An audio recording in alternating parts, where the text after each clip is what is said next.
right, when shopping for a board, we need to take 4 things in consideration. Number 1, your weight. Number 2, your height.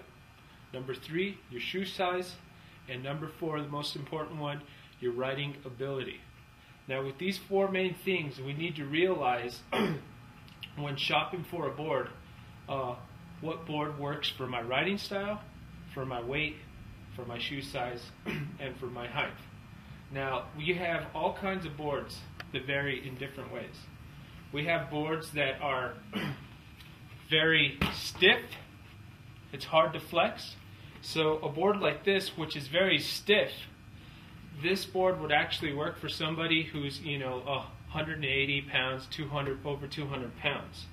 And if his riding style is a beginner, he doesn't want to be in this board. When you're a beginner as your riding style, you want to be in a softer flex board. The reason for it is when you flex the board, we need to be able to flex so we can create contact from our edges.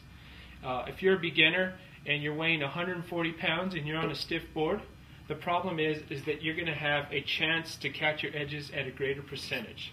And that's one thing we don't want to do. If we're in a softer board, which I'm going to come over here to this other board, you're going to see the flex. Alright, so this is something a beginner wants to be in this board. But this board is also classified as a park board, also for that aggressive rider who's riding rails and hitting the jumps and kickers. He wants a board that's going to have a little bit more flex. So if you're an aggressive rider, a flexi board will work for you, especially when you're doing rails or doing any types of boxes.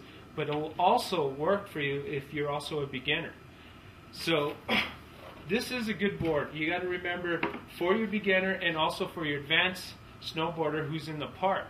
But if you're an advanced snowboarder dealing with all mountain, that's where you're going to become here, and you're a lot heavier. Say if you're not say you weigh 140 pounds and you're still an aggressive rider, then what you're going to need to do is get into maybe a medium flex board. It's not going to be as aggressive as this board, and it's not going to be as soft as this board. But it's going to have that flex just right in the middle, where this will be, will still have the stiffness of you being so aggressive, putting all that weight on your edges, and still being able to perform for you. So this would be a good board for that person who's, mid-weight, 140 pounds, and is a very aggressive rider. Same thing. If that person is 140 pounds and is a beginner, we go back to our soft board. Always in a soft board if you're a beginner.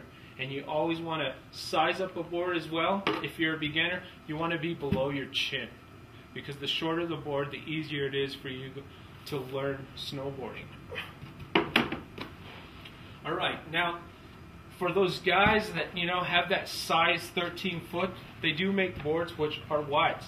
And if you do go in there, make sure you ask for a board that's a wide. The main thing is that this will work for you to help to get to edge to edge. If you're on a board that has this same type of flex that's needed for this bigger guy with big feet, the problem is he's going to have toe drag every time he has contact with edge or heel drag. And you don't want to be on that board, because this board will actually cause problems for you, and you'll definitely hate snowboarding. So you want to find a board dealing with width and also your flex. This is also a stiff board for that heavy guy with big foot as well, and that will work. And now if you take these all into consideration when shopping for a board, remember your 4 things. Dealing with your weight, your height, your shoe size, and the most important thing is your riding style. And if you go into the shop thinking of these 4 main things, you'll definitely find the board that will work for you. I'm Devin Gonzalez, and that was your tech tip of the day.